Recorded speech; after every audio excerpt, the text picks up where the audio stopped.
ist los? Warum stellt ihr mich alle nur so bloß?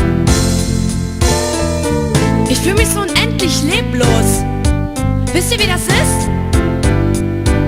Wenn du für jeden nur der Fußabtreter bist, wenn jeder Scheiße zu dir ist und sagt, dass du dich besser mal verpisst.